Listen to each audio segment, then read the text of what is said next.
Yesterday, AT&T announced a new streaming video service using content obtained from their acquisition of Time Warner, including home box office programming. The new streaming service will be out in the fourth quarter of next year and sets up a rivalry with Netflix, which already, of course, has streaming services, and Disney, which announced a similar streaming service in August, also to be available next year.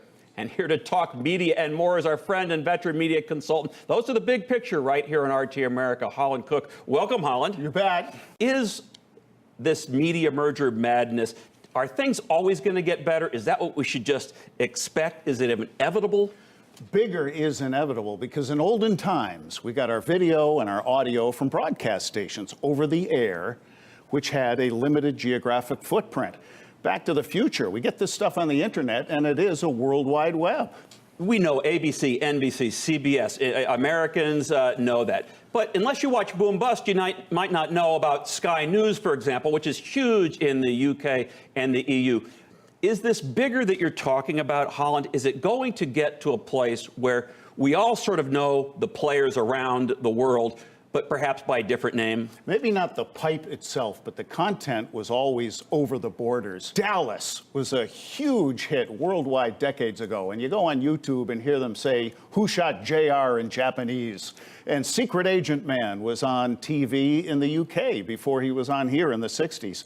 So now it's that on steroids, where the platforms know no borders, but the content was already kind of out there. When we look at this AT&T announcement, they're going to do new streaming. We talked about the Disney streaming before. Netflix already does it. What do you make of that story, and is it going to help consumers? They seem to be trying to catch up with Disney because on the heels of that Disney announcement that they were going to go global and direct to consumer, this week out at the Vanity Fair New Establishment Summit Wingding in Los Angeles, the AT&T Time Warner merger was applauded by the Warner Media CEO, and John Stankley said this new package will be available by the end of 2019. He called it another benefit of the merger as the big get bigger. What he didn't tell us is how much it's going to cost, and specifically what other than HBO is going to be on there. They are racing that fast that the announcement is pretty much all there is. Expect Game of Thrones, which is theirs and has a big following, but things are moving that fast.